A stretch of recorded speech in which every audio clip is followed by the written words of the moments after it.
আল্লাহ পাক রব্বুল আলামিনের প্রশংসা করলে যে আল্লাহ পাক রব্বুল আলামিন খুশি হয়ে যায়। কিরকম খুশি হয়ে যায়? হাদিস শরীফের মধ্যে আছে আল্লাহর পয়গম্বর একদিন মসজিদে নববীর ভিতরে নামাজ পড়াইতেছিলেন।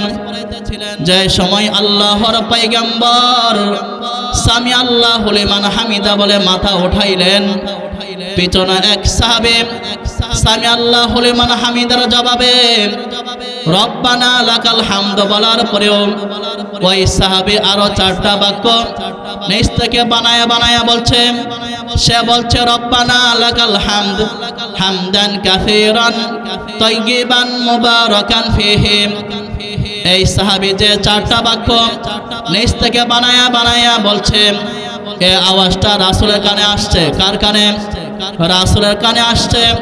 রাসূল করিম সাল্লাল্লাহু আলাইহি ওয়াসাল্লামের কানে আসার পরে রাসূল করিম সাল্লাল্লাহু আলাইহি ওয়াসাল্লাম নামাজ শেষ করে সাহাবায়ে কেরামকে মসজিদের নববীর ভিতরে জমায়েত করে বললেন, তোমাদের মধ্যে কে আজকে আমি যে সময় সামি আল্লাহু লিমান হামিদা বলে যে সময় রুকু থেকে মাথা উঠাইছে, তোমাদের মধ্যে কে জানো আজকে রব্বানা লাকাল হামদ বলার পরেও হামদান কাসীরান তাইয়িবান মুবারাকান ফীহি তোমাদের মধ্যে কে বলছো? আমি তো তোমাদেরকে শিক্ষা দেই নাই। রাসূল করিম সাল্লাল্লাহু আলাইহি ওয়াসাল্লাম সাহাবায়ে কেরামকে এই কথা বলার পরে যে সাহাবী রব্বানা লাকাল হামদ বলার পরেও হামদান কাসীরান তাইয়িবান মুবারাকান ফীহি এই 4টা বাক্য যে সাহাবী বলছে, ওই সাহাবী বয়ে দাঁড়াই না। ওই সাহাবী মনে করছে যদি আমি দাঁড়াই আল্লাহর পয়গম্বর আমাকে ধমক দিবে, আমাকে বকা দিবে। এই জন্য ওই সাহাবী দাঁড়াই নাই। আল্লাহর পয়গম্বর অভয় দিলেন, দাঁড়াও, তোমাকে কোনো কিছু বলা হবে না, তোমার জন্য সুসংবাদ আছে। কি আছে? রাসূল কে বলছে, যে বলছো দাঁড়াও, তোমার জন্য সুসংবাদ আছে। রাসূল করিম সাল্লাল্লাহু আলাইহি ওয়াসাল্লামের পক্ষ থেকে অভয় পাওয়ার পরে সুসংবাদ শোনার পরে ওই সাহাবী দাঁড়ায়া গেলেন। কোন সাহাবী? যে সাহাবী রব্বানা লাকাল হামদ বলার পরেও হামদান কাসীরান তাইয়িবান মুবারাকান ফীহি যে সাহাবী বলছে সামি আল্লাহু লিমান হামিদার জবাবে ওই সাহাবী দাঁড়ায়া বলেন, হে আল্লাহর পয়গম্বর আমি বলছি। তখন আল্লাহর পয়গম্বর ওই সাহাবীকে বলছেন, ওই সাহাবীকে বলার পরে আল্লাহর পয়গম্বর ওই সাহাবীকে বলছেন, হে সাহাবা, আমি তোমাকে তো শিক্ষা দেই নাই, তুমি এই 4টা বাক্য কি জন্য বলছো? তখন ওই সাহাবী আল্লাহর পয়গম্বরকে বলেন, হে আল্লাহর পয়গম্বর, আমি আল্লাহ পাক রব্বুল আলামিনের প্রশংসা কম করতে আমার ভালো লাগে না। আল্লাহর প্রশংসা যত বেশি করে আমার মনে প্রশান্তি আসে, আমি শান্তি পাই। এই জন্য আল্লাহর প্রশংসা আমার বেশি করতে ভালো লাগে। কারণ যে সময় সামি আল্লাহু লিমান হামিদা বলে আপনি রুকু থেকে মাথা উঠাইলেন, সামি আল্লাহু লিমান হামিদার অর্থ হচ্ছে সামি আল্লাহু আল্লাহ শ্রবণ করেন, লিমান হামিদা যে ব্যক্তি আল্লাহর প্রশংসা করে আল্লাহ শুনেন। রব্বানা লাকাল হামদ সমস্ত প্রশংসা আল্লাহ তাআলার জন্য। আল্লাহ পাক রব্বুল আলামিনের প্রশংসা হয় রব্বানা লাকাল হামদের মাধ্যমেও হামদান কাসীরান তাইয়িবান মুবারাকান ফীহি এই 4 শব্দের মাধ্যমে আল্লাহর প্রশংসা আরো বেশি হয়। এই জন্য হে আল্লাহর পয়গম্বর, আল্লাহর প্রশংসা বেশি করতে আমার ভালো লাগে। এই জন্য আমি রব্বানা লাকাল হামদ বলার পরেও এই 4টা বাক্য আমি নিজ থেকে বানায়া বলছি সুবহানাল্লাহ হামদান কাসীরান তাইয়িবান মুবারাকান ফীহি এই 4টা শব্দের মাধ্যমে আল্লাহর প্রশংসা হয়। ওই সাহাবী বলার পরে আল্লাহর পয়গম্বর বলেন, হে সাহাবীরা শোনো, তোমার এই 4টা বাক্যর আমলনামা আল্লাহ পাক রব্বুল আলামিন আসমান থেকে 30-এর অধিক ফেরেশতা আল্লাহ নাজিল করে দিয়েছেন, তোমরা দেখো নাই। আমি দেখেছি তোমার এই 4টা বাক্যের এই 4টা শব্দের আমলনামা 30-এর অধিক ফেরেশতা তারা প্রতিযোগিতা শুরু করে দিয়েছে কে কার আগে আল্লাহ পাক রব্বুল আলামিনের কাছে নিয়ে যাবে সুবহানাল্লাহ। মুহতারাম হাজরিন, ওই সাহাবী রব্বানা লাকাল হামদ বলার পরে হামদান কাসীরান তাইয়িবান মুবারাকান ফিহি, এই যে 4টা শব্দ এর মাধ্যমে কার প্রশংসা হয়? আল্লাহর প্রশংসা। হামদান সমস্ত প্রশংসা মালিকের জন্য, কাসীরান অজস্র প্রশংসা আল্লাহর জন্য, হামদান কাসীরান তাইয়িবান আল্লাহ তাআলা পবিত্র, মুবারাকান ফিহি আল্লাহ তাআলার জন্য সমস্ত বরকতপূর্ণ প্রশংসা। এই 4টা শব্দের মাধ্যমে আল্লাহর প্রশংসা আরো অনেক গুণ বাড়ায়া করা হয়।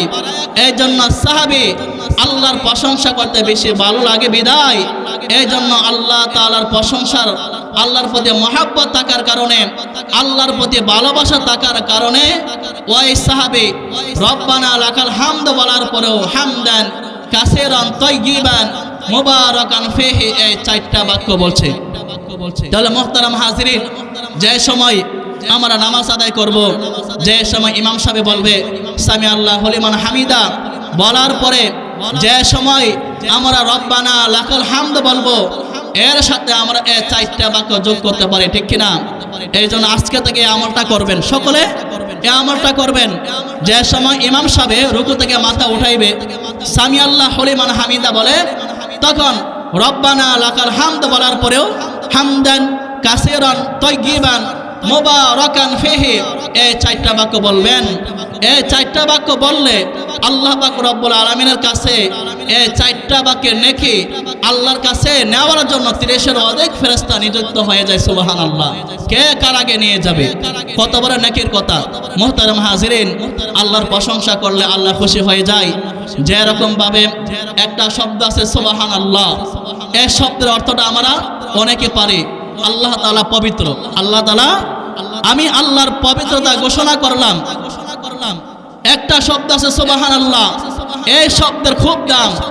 মুহতারাম হাজিরিন, হাদিস শরীফের মধ্যে আছে কোন মানুষ যখন সুবহানাল্লাহ বলে, আল্লাহ পাক রব্বুল আলামিন আসমান থেকে আওয়াজ দেয়, হে আমার বান্দা, তোমরা আমাকে পবিত্র ঘোষণা করো, আর পবিত্র ঘোষণা নাই করো আমি আল্লাহ নিজে, আমি আল্লাহ পবিত্র, ঠিক কিনা? আল্লাহ পাক রব্বুল আলামিন আওয়াজ দেয়, দুনিয়ার জগতে সমস্ত মানুষরা আমাকে পবিত্র ঘোষণা করলো, আমি পবিত্র, ঘোষণা না করলো আমি পবিত্র।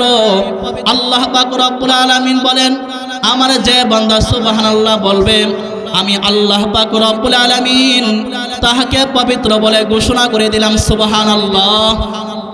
সুবহানাল্লাহ শব্দের অর্থ হচ্ছে আমি আল্লাহ তাআলা পবিত্রতা ঘোষণা করলাম। আল্লাহ কি জবাব দেয়? আল্লাহ বলে, হে আমার বান্দারা, হে আমার বান্দিরা, তোমরা আমাকে পবিত্র বলে ঘোষণা করো, আর ঘোষণা নাই করো আমি আল্লাহ পবিত্র।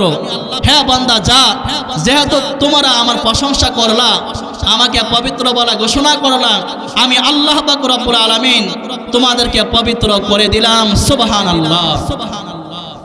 সম্মানিত হাজিরিন, অন্য হাদিস শরীফের মধ্যে আছে আল্লাহর পয়গম্বর বলেন, যে ব্যক্তি একবার সুবহানাল্লাহ বলে, কি বলে?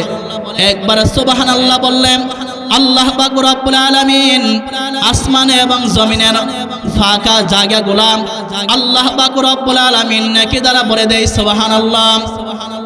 যে ব্যক্তি একবার সুবহানাল্লাহ বলে, আল্লাহ পাক রব্বুল আলামিন তার আমলনামা আসমান এবং জমিনের যে ফাঁকা জায়গাগুলো আছে আল্লাহ পাক রব্বুল আলামিন নেকি দ্বারা ভরে দেয়।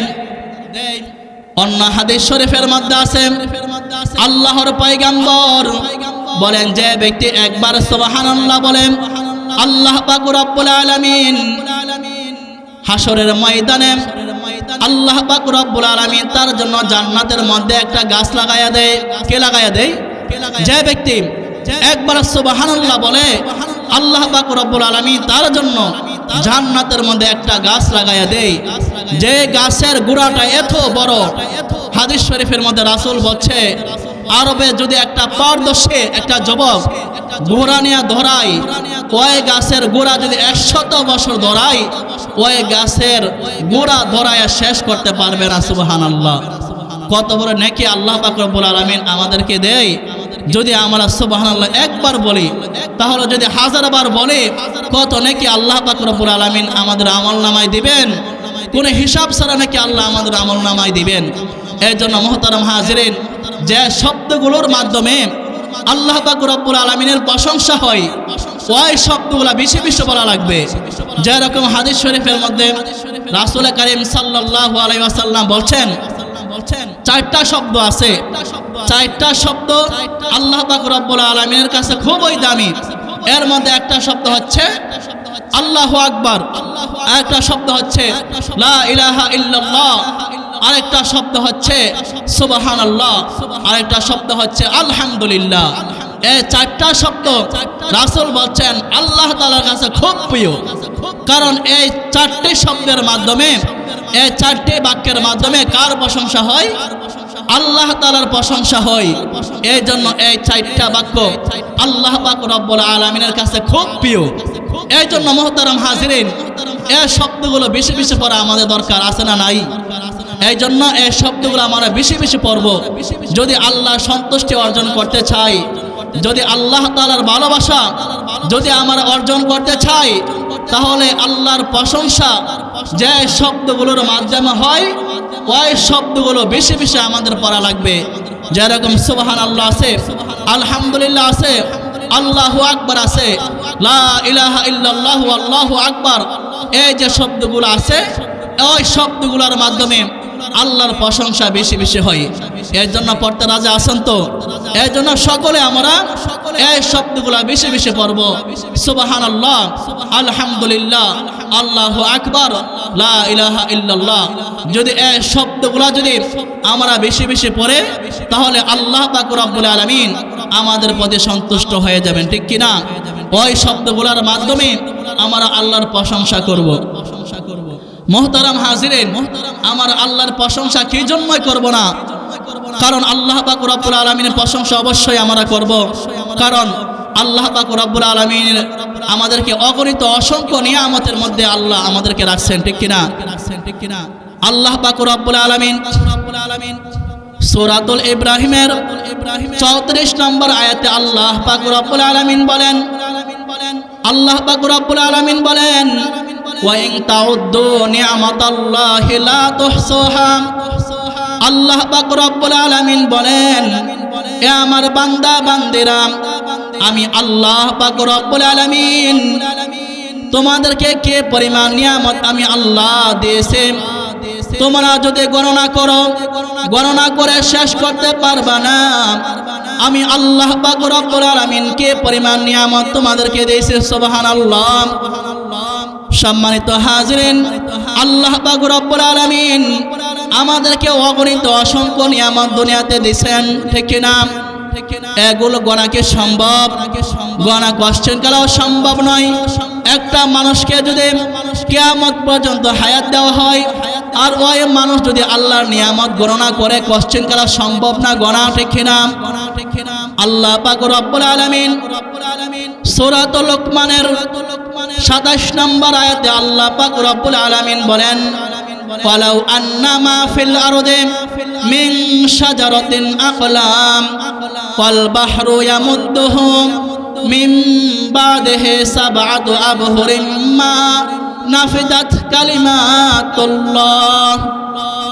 সম্মানিত হাজিরিন, আল্লাহ পাক রব্বুল আলামিন এই আয়াতের মধ্যে বলেন, আল্লাহ পাক রব্বুল আলামিন বলেন, আসমান এবং জমিনের ভিতরে যত গাছ আছে, আসমান এবং জমিনের ভিতরে গাছ কম না বেশি? গণা কি সম্ভব? গণা সম্ভব নয়। আল্লাহ পাক রব্বুল আলামিন বলেন, আসমান এবং জমিনের ভিতরে যত গাছ আছে, সমস্ত গাছের মাধ্যমে যদি কলম বানানো হয়, কে বানানো হয়? যদি কলম বানানো হয়, এবং পৃথিবীর বুকে যত পানি আছে, সমস্ত পানিকে যদি কালি বানিয়ে দেওয়া হয়, কে বানিয়ে দেওয়া হয়? পৃথিবীর বুকে যত পানি আছে, যত সমুদ্রের পানি আছে, সমস্ত সমুদ্রের পানিকে যদি কালি বানিয়ে দেওয়া হয়, আল্লাহ পাক রব্বুল আলামিন বলেন যদি কলম দ্বারা এই কালির মাধ্যমে যদি আল্লাহ পাক রব্বুল আলামিনের নিয়ামত লেখা হয়, কলমের কালি শেষ হয়ে যাবে, আল্লাহ পাক রব্বুল আলামিনের নিয়ামত লেখা শেষ হবে না। সুবহানাল্লাহ। সাগরের জলকে কালি করে, গাছের পাতাকে খাতা করে, তোমার মহিমা লেখা শেষ হবে না, যদিও লেখে পাব জীবন ভরে। ঠিক কিনা? সাগরের জলকে কালি করে, গাছের পাতাকে খাতা করে, তোমার মহিমা লেখা শেষ হবে না, যদিও লেখে পাব জীবন ভরে।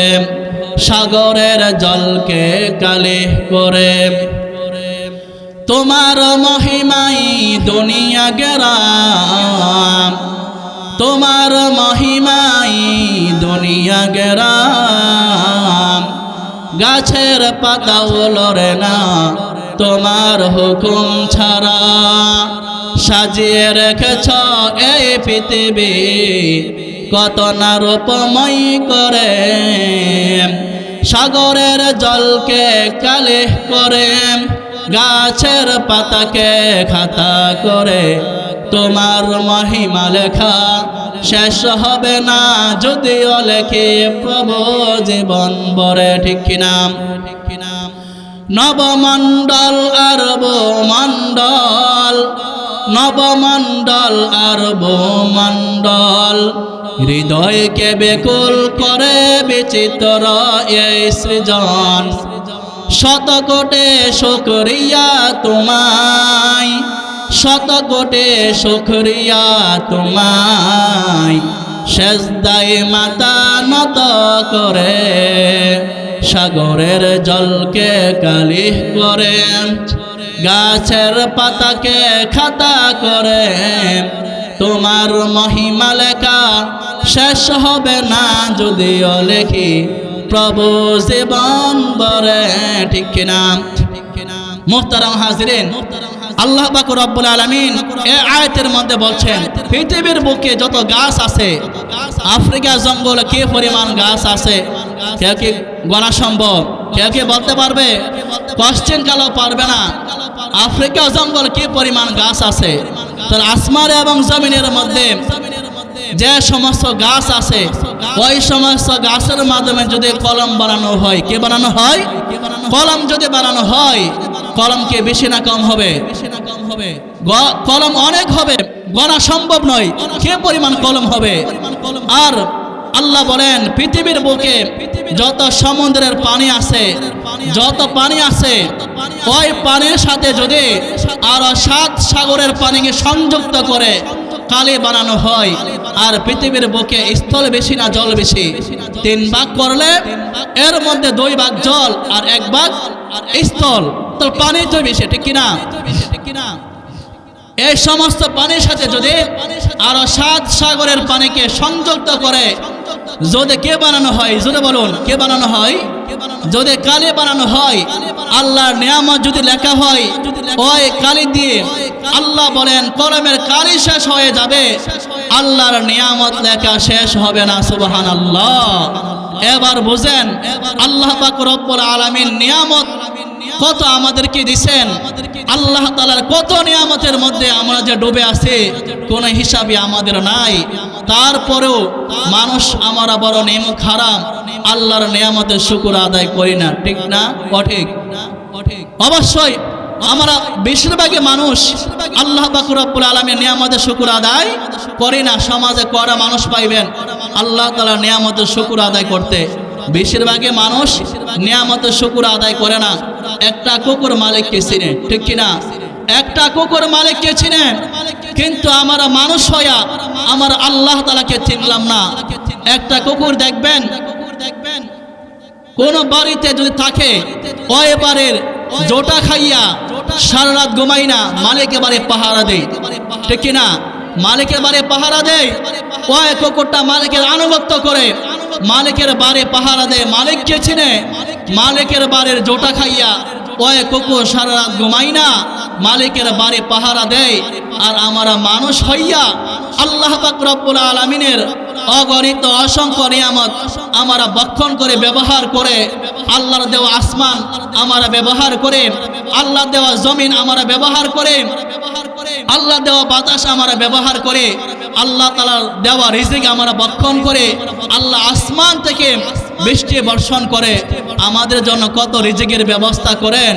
আল্লাহর এই সমস্ত রিজিক আমরা ভক্ষণ করে ব্যবহার করে, কিন্তু আমরা মালিককে আমরা চিনি না। ঠিক না ঠিক? আমরা মালিককে চিনি না, আমরা নাফরমানি করে করে আমরা জিন্দেগি বরবাদ করতেছি। ঠিক কিনা?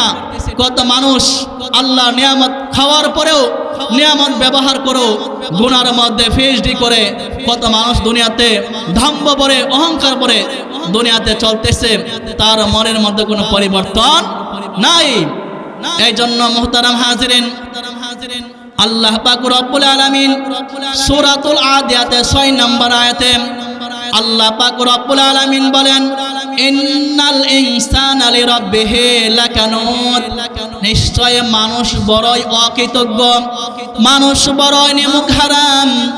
এই জন্য আল্লাহ পাক রব্বুল আলামিন যে সমস্ত মানুষরা দুনিয়ার জগতের মধ্যে নাফরমানি করে করে জিন্দেগি বরবাদ করে দিয়েছে, নাফরমানি করে করে দুনিয়াতে কাটাইয়া হাসরের ময়দানে উঠবেন, আল্লাহ পাক রব্বুল আলামিন ওই দিন প্রত্যেকটা মানুষকে আল্লাহ পাক রব্বুল আলামিনের নিয়ামত সম্পর্কে আল্লাহ জিজ্ঞাসা করবেন।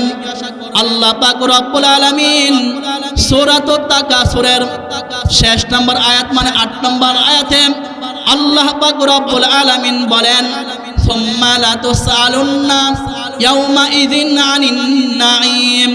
আল্লাহ পাক রব্বুল আলামিন হাসরের ময়দানে প্রত্যেকটা মানুষকে তার নিয়ামত সম্পর্কে জিজ্ঞাসা করবেন। কে সম্পর্কে?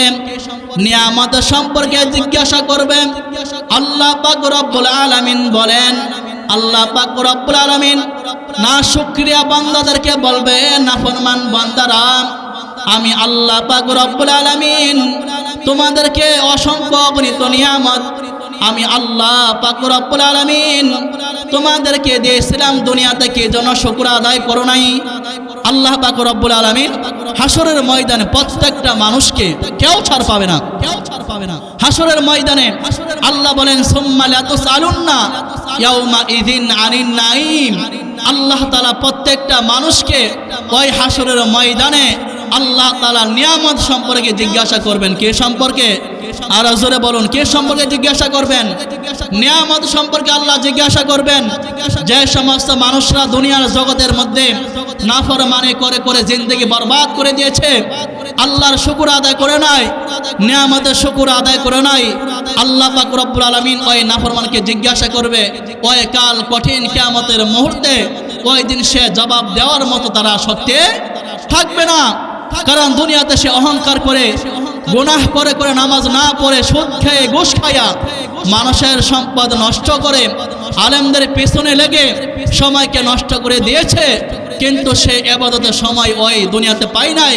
এই জন্য মালিকের কাছে জবাবদিহিতা করতে পারবে না। এই জন্য মুহতারাম হাজিরিন, অবশ্যই আল্লাহ পাক রব্বুল আলামিনের নিয়ামতের শুকর আদায় করা লাগবে, অন্যথায় হাসরের ময়দানে আল্লাহর কাছে আমরা দরে পড়ে যাব। ঠিক কিনা? অন্যথায় হাসরের ময়দানে আল্লাহ জিজ্ঞাসা করলে ওই সময় লাজবাব হয়ে যাব, আল্লাহর কাছে জবাব দেওয়ার মতো আমাদের আসক্তি থাকবে না। এই জন্য মুহতারাম হাজিরিন, আল্লাহ নিয়ামতের শুকর আদায় কিভাবে হবে?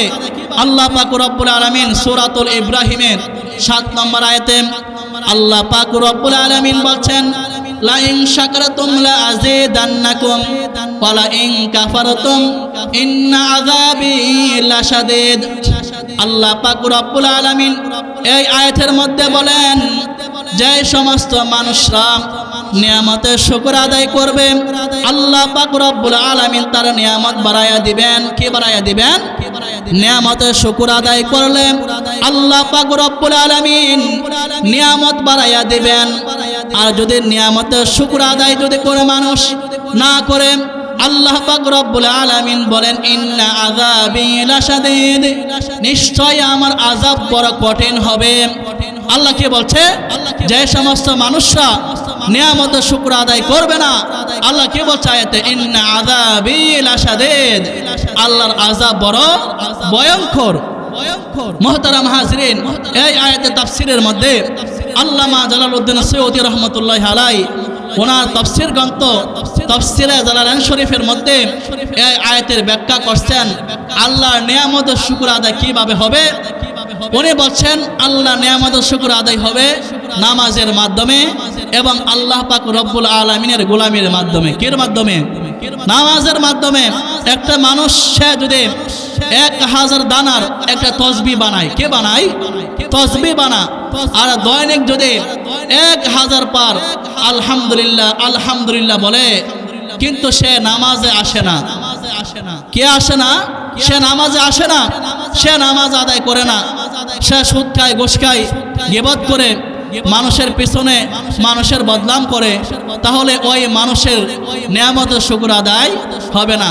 কারণ হচ্ছে কি, সে নামাজে আসে নাই, সে নামাজ পড়ে না। এরকম ভাবে একটা মানুষ সে যদি সুদ খায়, ঘুষ খায় এবং কিন্তু সে আবার নামাজ পড়ে, কিন্তু সুদকে আবার ঘুষ খায়, তাহলেও তারও নিয়ামতের শুকর আদায় হবে না।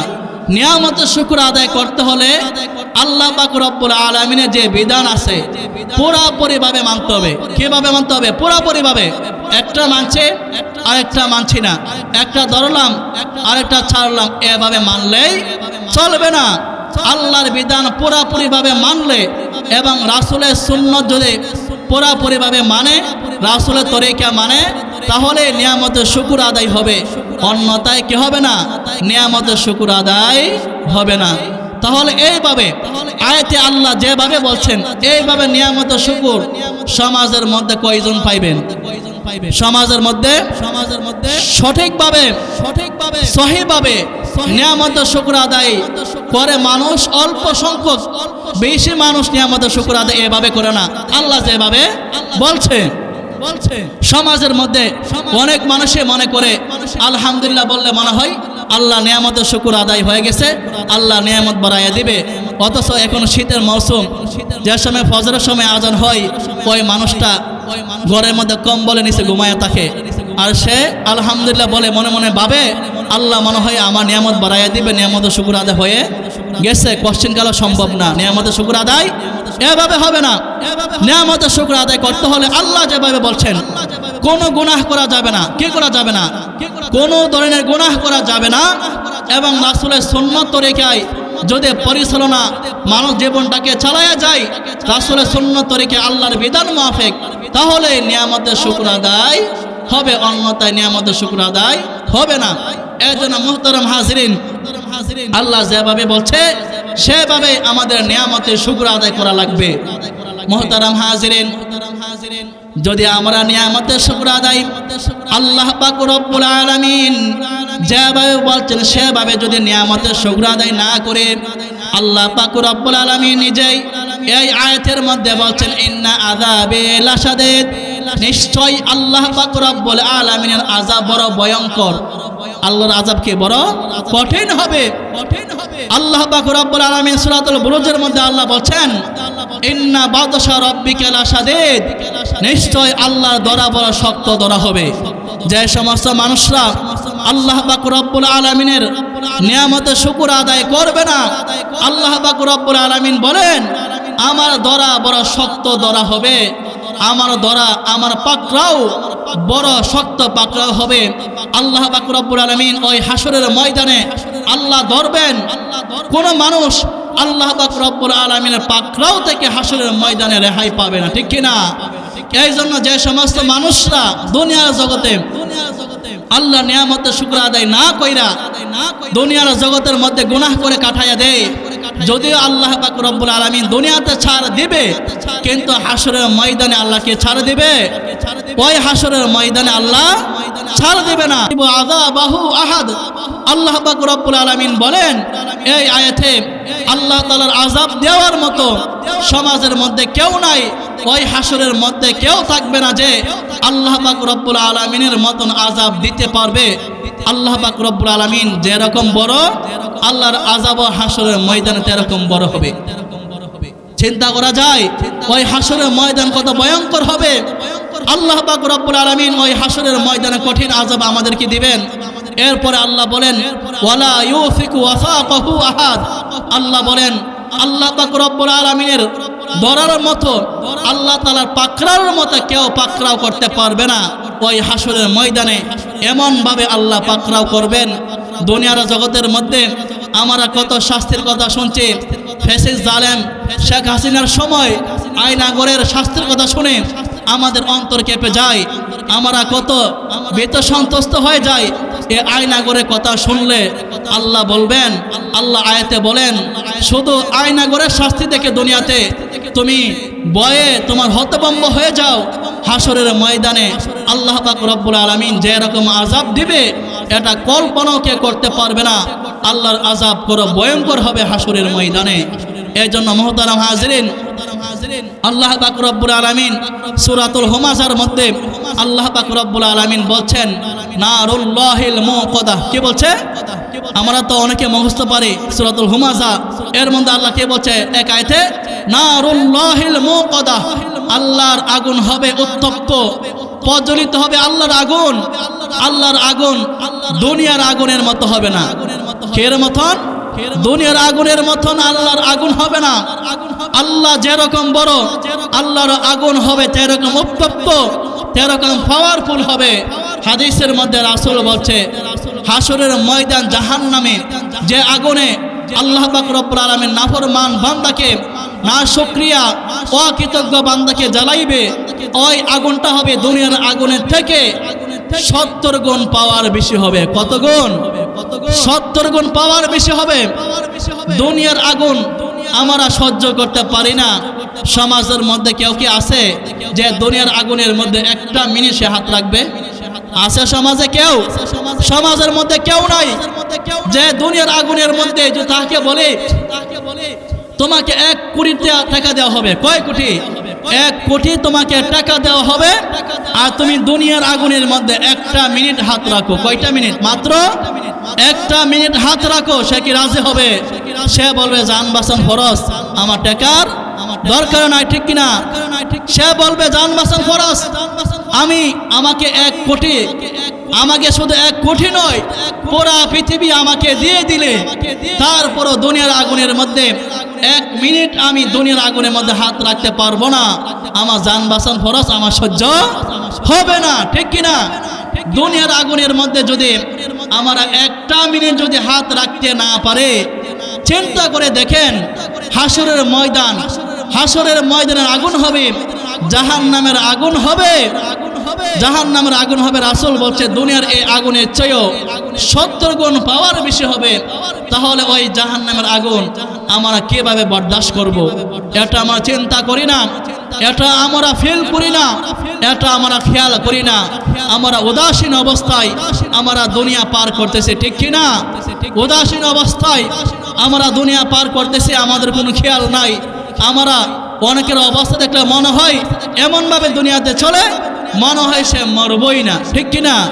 সে মনে করে আখিরাত নাই, আল্লাহ নাই, আল্লাহ হিসাবও নিবে না। এইভাবে দুনিয়াতে সে জীবন যাপন করতেছে। মুহতারাম হাজিরিন, আল্লাহ পাক রব্বুল আলামিন বলছেন নারুল্লাহিল মুকাদা আল্লাতী তাত্তালিউ আলাল আফইদা। আল্লাহ পাক রব্বুল আলামিন বলেন জাহান্নামের আগুন প্রথমে মানুষের কলিজায় লাগবে। কই লাগবে? জাহান্নামের আগুন প্রথমে মানুষের কলিজায় লাগবে। জাহান্নামের আগুন কলিজা সরকার করে দিবে। জাহান্নামের আগুন যে সমস্ত মানুষরা জাহান্নামে যাবে, আল্লাহ পাক রব্বুল আলামিন তাদেরকে জাহান্নামে এরকম আগুনের মধ্যে আল্লাহ নিক্ষেপ করবেন। যে সমস্ত মানুষরা নাফরমানি করে করে দুনিয়াতে কাটাইয়া দিছে, নামাজ আদায় করে নাই, সে রোজা রাখে নাই, সে হজ আদায় করে নাই, যাকাত আদায় করে নাই, গুনাহ করে করে জীবন পরিচালনা করছে, সুদ খায়া ঘুষ খায়া নাফরমানি করে, নেশা করে, জুয়া খেলে এবং জিনা বেবিচার করে যে সমস্ত মানুষরা দুনিয়াতে কাটাইয়া দিছে, এইভাবে নাফরমানি করে করে আল্লাহর নিয়ামতের শুকর আদায় করে নাই, ওই সমস্ত মানুষদেরকে হাসরের ময়দানে আল্লাহ এরকম ভয়ঙ্কর আযাবে গ্রেফতার করবেন। আল্লাহ পাক রব্বুল আলামিন কাছে সর্বদাই দোয়া করতে হবে, আল্লাহ পাক রব্বুল আলামিন যেন হাসরের ময়দানের আযাব থেকে যেন আল্লাহ আমাদেরকে রক্ষা করেন। তাহলে মুহতারাম হাজিরিন, অবশ্যই আমার আল্লাহ পাক রব্বুল আলামিন যেভাবে বলছে সেভাবে যদি নিয়ামতের শুকর আদায় করে, তাহলে অবশ্যই আল্লাহ পাক রব্বুল আলামিন আমাদের সকলকে আল্লাহ পাক রব্বুল আলামিন জাহান্নামের আযাব থেকে আল্লাহ আমাদেরকে বাঁচাইবেন। তাহলে মুহতারাম হাজিরিন, আমি খুতবার মধ্যে একটা সূরা তেলাওয়াত করেছিলাম। সূরার নাম হচ্ছে সূরাতুল আসর। কোন সূরা? সূরাতুল আসর। কোরআন শরীফের মধ্যে 103 নম্বর সূরা। ক নম্বর সূরা? 103 নম্বর সূরা হচ্ছে সূরাতুল আসর। এই সূরাটা খুবই দাম। এই সূরাটা যদিও ছোট একটি সূরা, কিন্তু এই সূরার মাহাত্ম্য, এই সূরার গুরুত্ব অনেক বেশি। কত নম্বর সূরা বলছিলাম? সূরাতুল আসর, কোরআন শরীফের 103 নম্বর সূরা। এই সূরার মধ্যে শব্দ আছে 14টি। কয়টি শব্দ আছে এই সূরার মধ্যে? 14টি শব্দ আছে, অক্ষর আছে হচ্ছে এই সূরার মধ্যে অক্ষর আছে 70টি অক্ষর আছে। কয়টি অক্ষর আছে এই সূরার মধ্যে? 70টি অক্ষর আছে, এবং এই সূরার মধ্যে 3টি আয়াত আছে। এটা খুবই দামি একটা সূরা, এই জন্য মন দিয়ে শুনবেন। আল্লাহ পাক রব্বুল আলামিন এই সূরার মধ্যে আমাদেরকে কি মেসেজ আমাদেরকে দিয়েছেন, এটা মন দিয়ে শুনবেন। এই সূরা খুবই দামি একটা সূরা। মুহতারাম হাজিরিন, এই সূরার ফজিলত খুবই গুরুত্বপূর্ণ। হাদিস শরীফের মধ্যে আছে, আল্লাহর পয়গম্বর বলছেন, কোন মানুষ সে যদি সূরাতুল আসর একবার তেলাওয়াত করে, কতবার? কেউ যদি সূরাতুল আসর একবার তেলাওয়াত করে, আল্লাহ পাক রব্বুল আলামিন তার আমলনামার মধ্যে আল্লাহ পাক রব্বুল আলামিন 680টা নেকি আল্লাহ পাক রব্বুল আলামিন দিয়ে দিবেন। সুবহানাল্লাহ। ছোট একটি সূরা, কেউ যদি একবার তেলাওয়াত করে, আল্লাহ পাক রব্বুল আলামিন তার আমলনামায় কত নেকি দিবেন? 680টা নেকি দিবেন একবার তেলাওয়াত করলে। অন্য হাদিস শরীফের মধ্যে আছে, সাহাবা কিরামের জমানায় তারা পরস্পরে সাক্ষাৎ হইলে সাহাবা কিরাম পরস্পরকে এই সূরাতুল আসর না শোনাইয়া তারা পৃথক হইতো না। সুবহানাল্লাহ। কারণ এই যে সূরা আছে সূরাতুল আসর, এই সূরার মধ্যে আল্লাহ পাক রব্বুল আলামিন কোন মানুষটা সফল আর কোন মানুষটা ব্যর্থ, এই কথা আল্লাহ পাক রব্বুল আলামিন সূরাতুল আসরের মধ্যে আল্লাহ তাআলা বলে দিচ্ছেন কে সফল আর কে ব্যর্থ। এই জন্য সাহাবায়ে কেরামের মধ্যে এই আমলটা ছিল। তারা পরস্পরে সাক্ষাৎ হইলে একে অপরকে শোনায়া দিত। তারা কথাবার্তা শেষ হইলে পরস্পরে সূরাতুল আসর শোনায়া দিত। মানে কি? মানে তুমি যদি সফল হতে চাও, তাহলে সূরাতুল আসরের মধ্যে যে আমলগুলো আছে এগুলো মানবা। আল্লাহ পাক রব্বুল আলামিন সূরাতুল আসরের মধ্যে যে কর্মসূচি দিয়েছে, 4টা কর্মসূচি, এগুলো যদি মানো তাহলে আল্লাহ পাক রব্বুল আলামিন তোমাকে জান্নাত দিয়ে দিবে, আর যদি না মানো আল্লাহ পাক রব্বুল আলামিন তোমাকে জাহান্নামে দিয়ে দিবে। এই জন্য পরস্পর যে সময় কথাবার্তা শেষ হয়ে যাওয়ার পরে তারা একে অপরকে এই সূরাতুল আসর শোনায়া দিত। এই জন্য এই আমলটা আমরা করতে পারি। যেহেতু সাহাবা কিরাম করছেন আমলটা, পরস্পরে সাক্ষাৎ হইলে তারা যাওয়ার সময় সূরাতুল আসর শোনায়া দিতেন। এই জন্য এই আমলটা আমরা অবশ্যই করার চেষ্টা করব। কিন্তু বর্তমান সমাজে এই আমলটা আমরা অনেকে, বেশিরভাগই মানুষ আমরা করি না। যে সময় আমাদের পরস্পরে সাক্ষাৎ হয়ে যায়, আমরা যাওয়ার সময় বলে যায়, অনেক সময় টাটা দিয়ে যায়, ঠিক কিনা? আমরা সূরাতুল আসর কি আমল আছে সূরাতুল আসরের, এ আমল আমরা জানি না। যাওয়ার সময় বাই দিয়ে যায়, টাটা দিয়ে যায়, আবার আসবো এরকম বলে যায়, ঠিক কিনা? কিন্তু সাহাবা কিরামের আমল ছিল পরস্পরে সাক্ষাৎ হওয়ার পর কথাবার্তা শেষ হওয়ার পরে তারা একে অপরকে সূরাতুল আসর শোনায়া দিতেন। কি শোনায়া দিতেন? সূরাতুল আসর শোনায়া দিতেন। এই জন্য মুহতারাম হাজিরিন, এই আমলটা অবশ্যই আমরা করার চেষ্টা করব। মুহতারাম হাজিরিন, সূরাতুল আসর এতই গুরুত্বপূর্ণ। ইমাম শাফি রহমতুল্লাহি আলাইহি বলেন, কে বলেন? ইমাম শাফি রাহমাতুল্লাহি আলাইহি বলেন, আল্লাহ পাক রব্বুল আলামিন কোরআনের মধ্যে যদি অন্য কোনো সূরা নাজিল না করে যদি সূরাতুল আসর আল্লাহ পাক রব্বুল আলামিন নাজিল করতেন, সূরাতুল আসর ওই যথেষ্ট হয়ে যেত। সুবহানাল্লাহ। আল্লাহ বলছে, ইমাম শাফি রাহমাতুল্লাহি আলাইহি বলেন, আল্লাহ তাআলা যদি পৃথিবীর বুকে আখিরি নবীর উপরে যদি সূরাতুল আসর শুধু নাজিল করতেন, অন্য কোনো সূরা নাজিল না করতেন, তাহলে সূরাতুল আসরই যথেষ্ট হয়ে যাইত একটা মানুষের হেদায়েতের জন্য। সুবহানাল্লাহ। একটা মানুষের হেদায়েতের জন্য, ওই মানুষটা জান্নাতি হওয়ার জন্য সূরাতুল আসরটাই যথেষ্ট হয়ে যাইত। তাহলে এই সূরার গুরুত্ব আছে না নাই? এই সূরার অনেক গুরুত্ব। এই জন্য মুহতারাম হাজরিন, এই সূরার মধ্যে আল্লাহ পাক রব্বুল আলামিন 3টা আয়াতের মধ্যে 4টা কর্মসূচি, 4টা ফর্মুলা, 4টা শর্ত দিয়েছেন আমাদেরকে। যদি এই 4টা শর্ত যদি আমরা পালন করে, আল্লাহ বলছেন, হে বান্দা, সরাসরি তুমি জান্নাতে চলে যাইবা, কোনো বেজাল থাকবে না। আর যদি এই 4 শর্ত পাওয়া না যায়, আল্লাহ বলছেন হাসরের ময়দানে অবশ্যই তোমার জাহান্নামে যাওয়া লাগবে। তাহলে মুহতারাম হাজরিন, এই 4টা শর্তকে আল্লাহ পাক রব্বুল আলামিন প্রথম নম্বর আয়াতে আল্লাহ পাক রব্বুল আলামিন সময়ের কসম করছেন। আল্লাহ বলেন, ওয়াল আসর, সময়ের কসম। আল্লাহ পাক রব্বুল আলামিন সময়ের কসম খাইয়া, আল্লাহ কে জন্য সময়ের কসম করছেন? কারণ সময় খুবই দামি। কারণ যে জিনিস গুরুত্বপূর্ণ হয়, ওই জিনিসটা মানুষকে কসম খাইয়া বলে, ঠিক কিনা?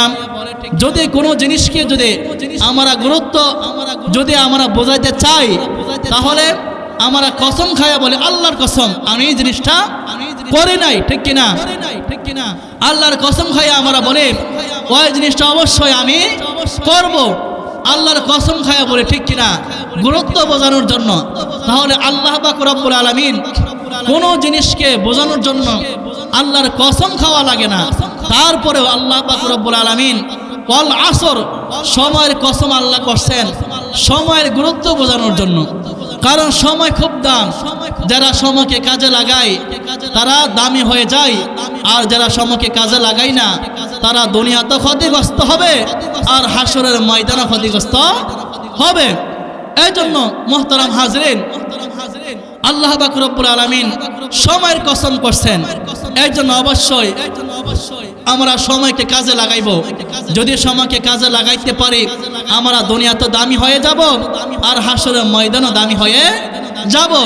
কিন্তু অধিকাংশ মানুষ সমাজে সময়কে কাজে লাগাই না। এই সময় পাওয়ার পরে আল্লাহ তাআলাদের দেওয়া বড় একটা নিয়ামত সময়, এই সময়টাকে আমরা গুনাহ করে করে আমরা কাটাইয়া দেই। কত যুবক আছে মোবাইলের পিছনে, টাচ মোবাইল, গজবের মোবাইলের পিছনে কত যুবক ঘন্টার পর ঘন্টা সময় নষ্ট করে দেয়, কোনো সময়ের কোনো খেয়াল থাকে না। মোবাইলের পিছনে সিনেমা দেখে, মোবাইলের পিছনে নাটক দেখে, বিভিন্ন ফ্রি ফায়ার গেমস খেলে, বিভিন্ন মোবাইলের মধ্যে বিভিন্ন খারাপ ভিডিও দেখে কত যুবক কত ঘন্টার পর ঘন্টা সময় নষ্ট করতেছে। যদি আল্লাহ হাসর ময়দানে জিগায়, হে আমার বান্দা, আমি যে তোমাদেরকে সময় দিয়েছিলাম বড় একটা নিয়ামত, এই সময়টাকে কোন কাজে লাগাইছো? আমার কাছে জবাব দিয়ে যাও। ওই হাসরের ময়দানে ওই মানুষটা আল্লাহ তাআলার কাছে জবাবদিহিতা করতে পারবে না, ঠিক কিনা? কারণ অনেক বৃদ্ধ মানুষরাও আছে সমাজে, দেখবেন তারা শ্বাস চলে বসে, একটা টিভি আছে, টিভি দেখে আর চা খায়, মানুষের গিবত করে করে কত সময় যে শ্বাস চলে বসে। বৃদ্ধ বাবাজিরা দাড়ি সাদা হয়ে গেছে, তারপরেও তারা আল্লাহর গোলামিতে আসে না, তারা নামাজ আদায় করে না, নাফরমানের মতন, তারা নিমুখ হারামের মতন, নাফরমানের মতন তারা শ্বাস চলে বসে, ঘন্টার পর ঘন্টা নষ্ট করে দেয়, কোনো সময়ের গুরুত্ব বোঝে না, ঠিক কিনা? কত মানুষ আছে এই সময়ের গুরুত্ব দেয় না। এই জন্য মুহতারাম হাজরিন, আল্লাহ পাক রব্বুল আলামিন সময়ের গুরুত্ব বোঝানোর জন্যই আল্লাহ পাক রব্বুল আলামিন সূরাতুল আসরের মধ্যে আল্লাহ পাক রব্বুল আলামিন সময়ের কসম করছেন। কের কসম করছেন? সময়ের কসম করছেন আল্লাহ তাআলা সূরাতুল আসরের মধ্যে। এই জন্য মুহতারাম হাজিরিন, আল্লাহ পাক রব্বুল আলামিন সময়ের কসম খাইয়া আল্লাহ পাক রব্বুল আলামিন বলেন, ইন্নাল ইনসানা লাফি খুসর, নিশ্চয় দুনিয়ার সকল মানুষ ক্ষতিগ্রস্তের মধ্যে। কের মধ্যে? দুনিয়ার সকল মানুষ ক্ষতিগ্রস্তের মধ্যে। দুনিয়ার সকল মানুষ জাহান্নামে যাবে। কই যাবে? জাহান্নামে যাবে। আল্লাহ বলেন দুনিয়ার সকল মানুষ ক্ষতিগ্রস্তের মধ্যে আছে, কিন্তু যার মধ্যে 4টা গুণ পাওয়া যাবে ওই মানুষ ক্ষতিগ্রস্তের মধ্যে না। কের মধ্যে না? ক্ষতিগ্রস্তের মধ্যে না। 4টা গুণ আল্লাহ পাক রব্বুল আলামিন 3 নম্বর আয়াতে বলেন, ইল্লাল্লাযীনা আমানু, যারা ঈমানদার। 1 নম্বর হচ্ছে যারা ঈমানদার তারা ক্ষতিগ্রস্তের মধ্যে না। এই জন্য 1 নম্বর হচ্ছে ঈমান আনতে হবে। কার মতন? সাহাবায়ে কেরামের ঈমানের মতন ঈমান আনা লাগবে। কারণ আল্লাহ পাক রব্বুল আলামিন বলছেন আয়াতে, আমিনু কামা আমানান নাস। আল্লাহ পাক রব্বুল আলামিন বলছেন, হে আমার বান্দা, হে আমার বান্দিরা, তোমরা ঈমান আনো সাহাবায়ে কেরামের ঈমানের মতন। কার মতন? সাহাবায়ে কেরামের ঈমানের মতন ঈমান আনা লাগবে। যে ঈমান আপনাকে নামাজ পড়াইতে শেখায় না, এই ঈমান দ্বারা কোনো কাজে আসবে না। যে ঈমান আপনাকে গোশ খাওয়া শেখায়, যে ঈমান আপনাকে নাফরমানি করা শেখায়, যে ঈমান আপনাকে সুদ খাওয়া শেখায়, যে ঈমান আপনাকে নেশা করা শেখায়, এই ঈমানের কথা আল্লাহ পাক রব্বুল আলামিন বলে নাই। আল্লাহ পাক রব্বুল আলামিন বলছেন ঈমান আনতে হবে সাহাবায়ে কেরামের ঈমানের মতন। কার মতন? সাহাবায়ে কেরামের ঈমানের মতন ঈমান আনতে হবে। যে ঈমান হক কথা শেখায় না, এই ঈমানের কথা আল্লাহ পাক রব্বুল আলামিন বলে নাই। সাহাবায়ে কেরামের ঈমান করো, কত বড় শক্ত ছিল সাহাবায়ে কেরামের ঈমান। আলী রাদিয়াল্লাহু আনহুর সামনে যদি আল্লাহকে নিয়ে যদি কোনো কাফের বেঈন কটাক্ষ করত, গালিগালাজ করত, আলী রাদিয়াল্লাহু আনহু বরদাশত করতেন না। হাদিসের মধ্যে আছে, আলী রাদিয়াল্লাহু আনহুর সামনে একদিন এক কাফের, এক ইহুদি রাসূলকে গালি দিছে। ওই ইহুদিকে আলী রাদিয়াল্লাহু আনহু সাথে সাথে তারফা দিয়া মারিতে শায়িত করে দিয়ে ওনার উপরে, ইহুদির উপরে উঠে তরবারি দিয়া ওই ইহুদিকে মারার জন্য আলী রাদিয়াল্লাহু আনহু তরবারি উনি বের করছিলেন। কিন্তু ওই ইহুদি আলী রাদিয়াল্লাহু আনহুকে ওই সময় থুতু নিক্ষেপ করে দিয়েছে। এই জন্য আলী রাদিয়াল্লাহু আনহু ওই ইহুদিকে ছেড়ে দিয়েছে। কারণ হচ্ছে তখন সাহাবায়ে কেরাম জিজ্ঞাসা করছে, হে আলী রাদিয়াল্লাহু আনহু, আপনি কি জন্য ছেড়ে দিয়েছেন ওই ইহুদিকে?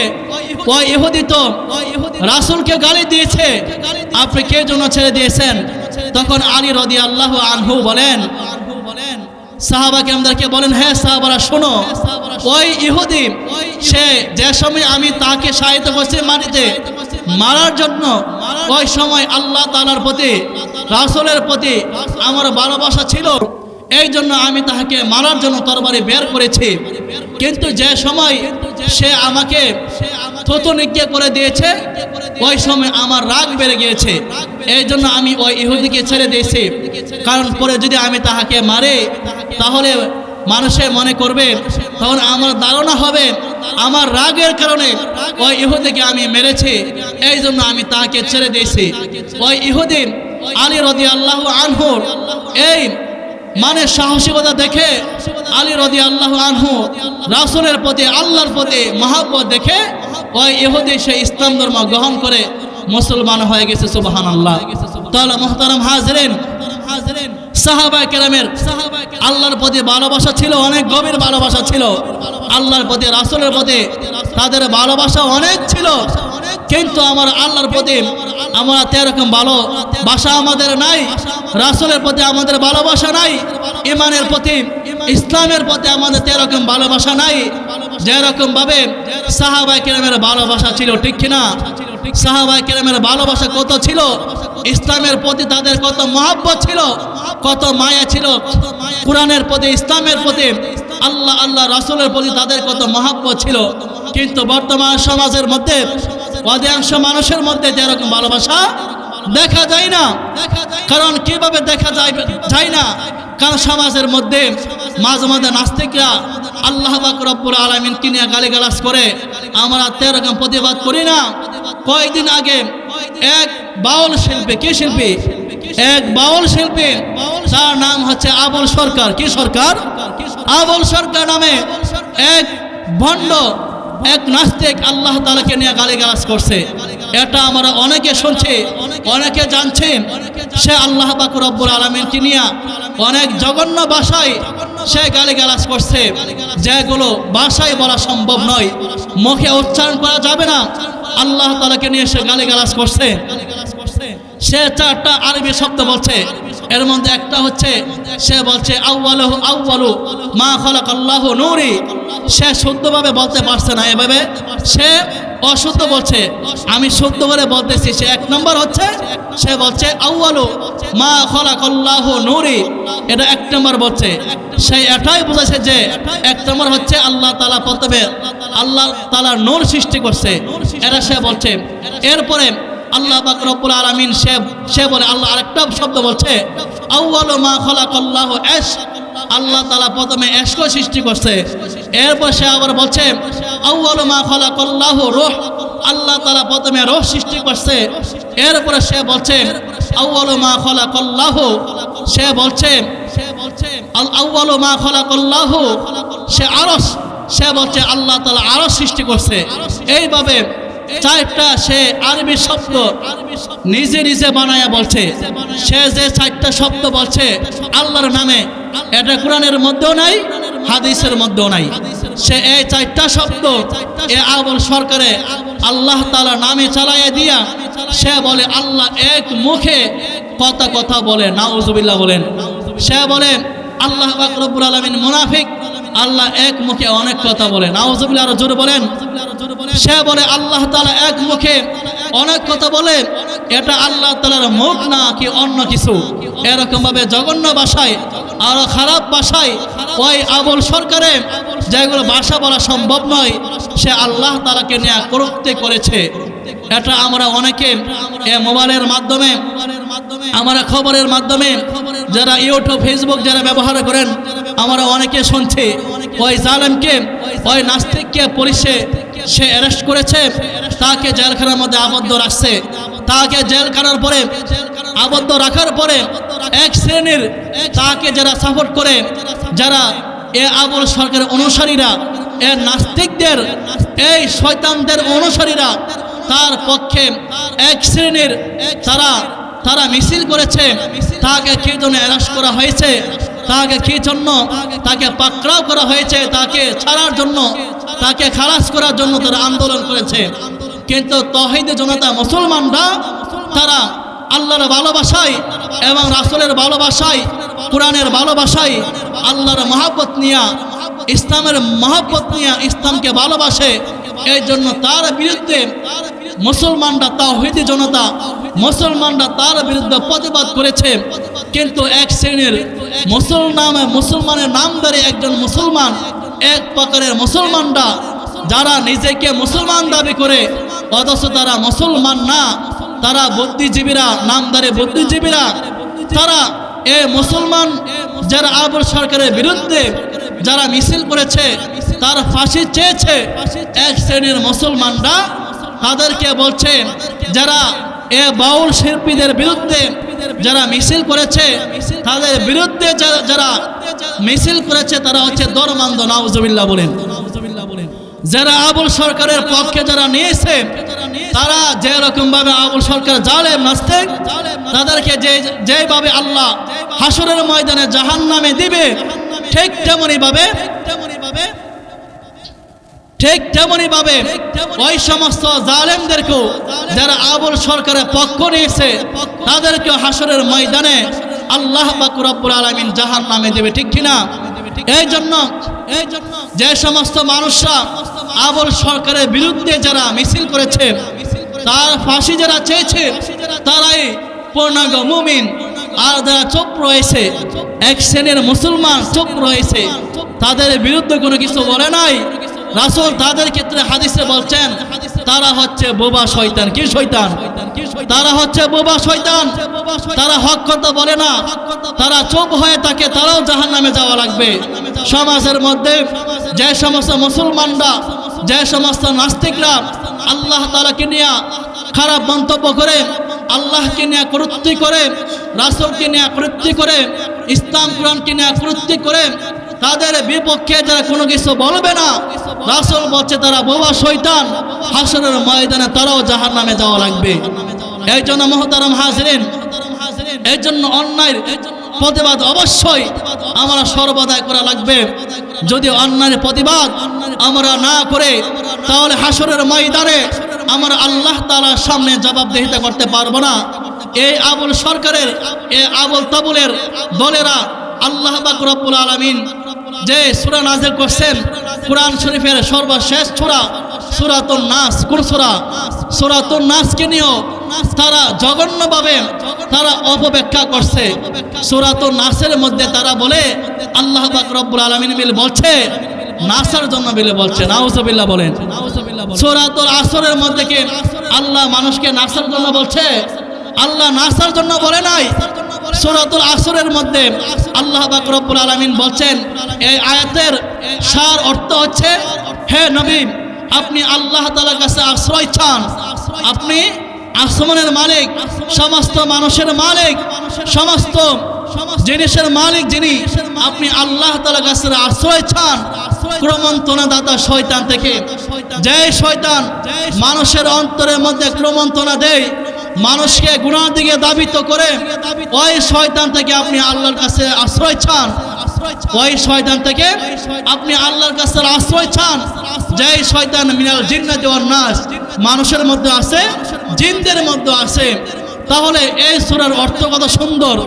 আল্লাহর কাছে আশ্রয় চাওয়া বিতাড়িত শয়তান থেকে, যে শয়তান মানুষকে গুনাহ দিকে দাবিত করে। আর এই আবুল সরকারের এই নাস্তিকের দলেরা যারা নাফরমানি করে করে, আল্লাহর নাফরমানি করে করে, গাঁজা খেয়ে খেয়ে তাদের মগজ নষ্ট করে দিয়েছে, ওই সমস্ত আবুল সরকারের এই শয়তানের দলেরা তারা বলে আল্লাহ পাক রব্বুল আলামিন সূরাতুন নাসের মধ্যে বলছে, আল্লাহ পাক রব্বুল আলামিন বলছে শুধু নাসার জন্য। নাউজুবিল্লাহ বলেন, নাউজুবিল্লাহ বলেন।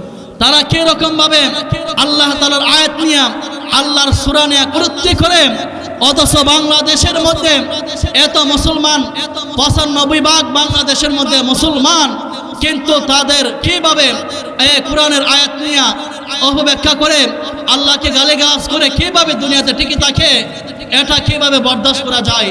এটা বরদাস্ত করার মতো নয়।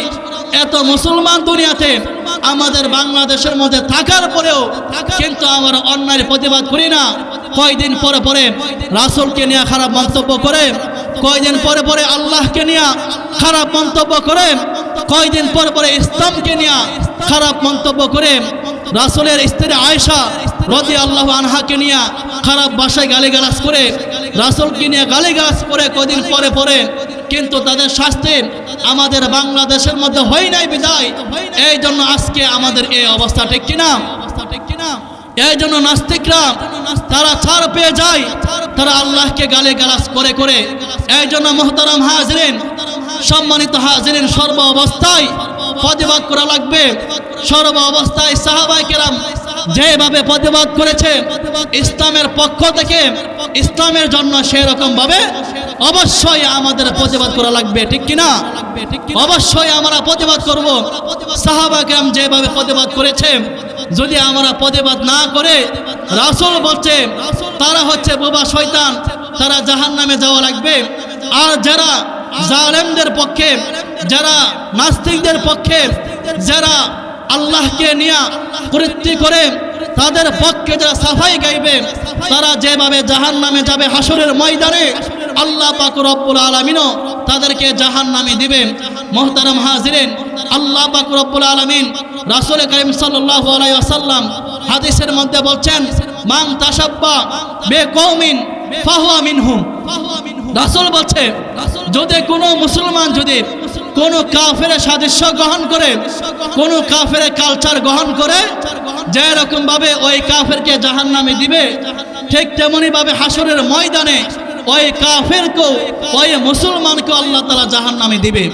এর জন্য সর্বদাই প্রতিবাদ করা লাগবে, সর্বদাই প্রতিবাদ করা লাগবে, যেন মুসলমান মন্তব্য করে আমরা সর্বস্ত শাস্তি চাই, তাদের ফাঁসি আমরা চাই, ঠিক কিনা? আমরা অবশ্যই তাদের ফাঁসি চাই।